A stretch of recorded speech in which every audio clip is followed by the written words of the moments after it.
Ce chat présente une plaie cornéenne perforante grave suite à une griffure par un autre chat, avec un hypopion très marqué, comme vous pouvez le constater, associé à un hyphéma.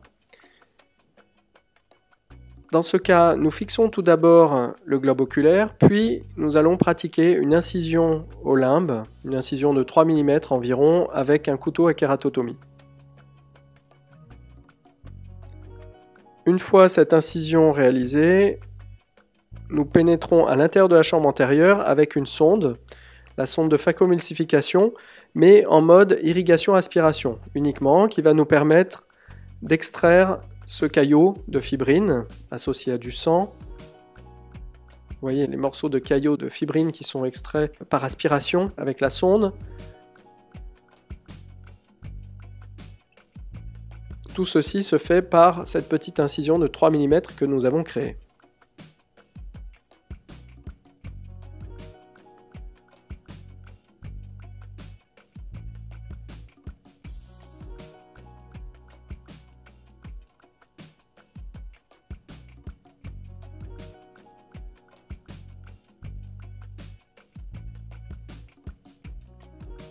Le fait de pratiquer ce lavage de la chambre antérieure avec extraction du caillot permet de limiter les complications par la suite que l'on aurait si on ne réalisait pas cette exérèse, et en particulier de limiter les synéchies postérieures, de limiter les risques de glaucome et de limiter la cataracte.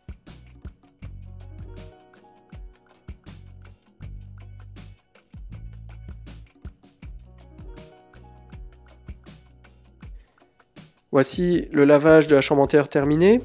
Nous allons ensuite suturer la plaie cornéenne. Voilà, donc dans un premier temps, suture de cette plaie avec un fil de nylon 9-0. Voici la mise en place d'un premier point. Vous voyez que la chambre antérieure est beaucoup plus transparente.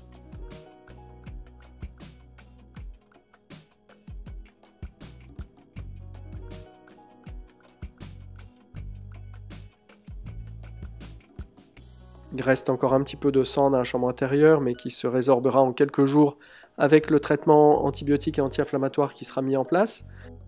Voici donc la suture avec un deuxième point de suture.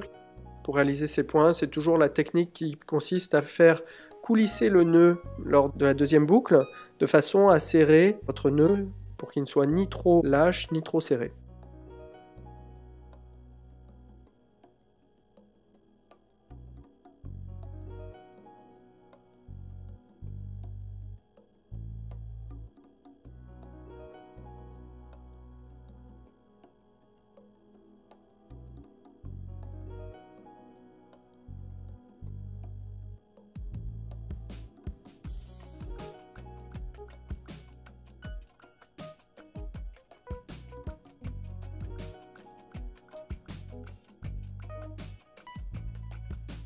Voici la mise en place d'un troisième point.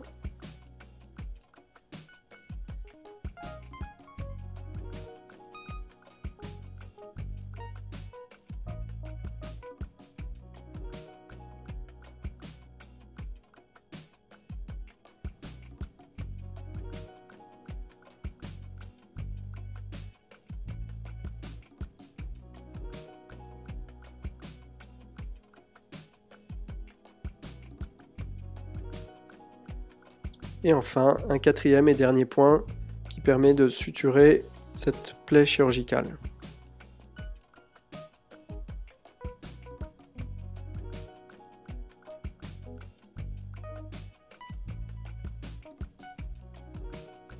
Voilà, donc cette plaie maintenant est bien étanche, et nous allons passer à la suture de la deuxième plaie qui est la plaie initiale suite à la griffure par un chat.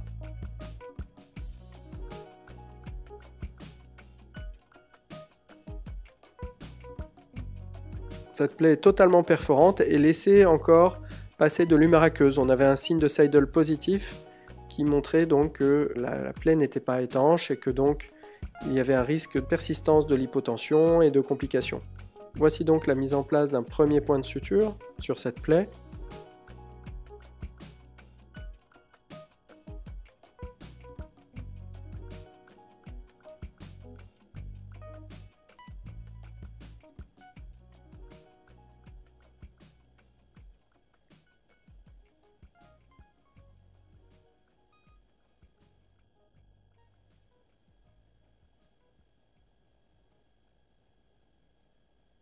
un deuxième point de suture.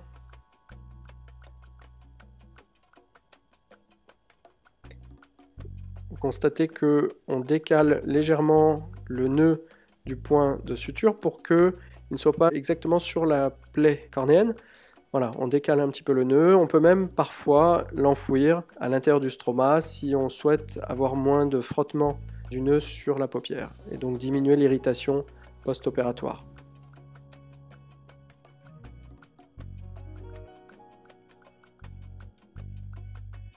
Voilà un troisième point de suture qui est réalisé.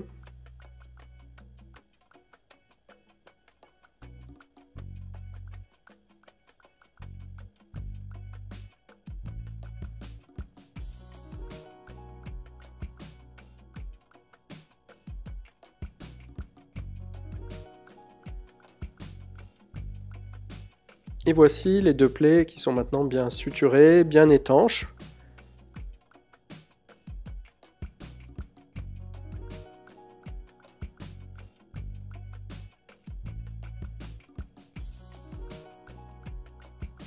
L'intervention est maintenant terminée. On prescrit simplement un traitement antibiotique et anti-inflammatoire par voie locale et générale. Et au bout de quelques jours, on peut retrouver une transparence très correcte des milieux intraoculaires.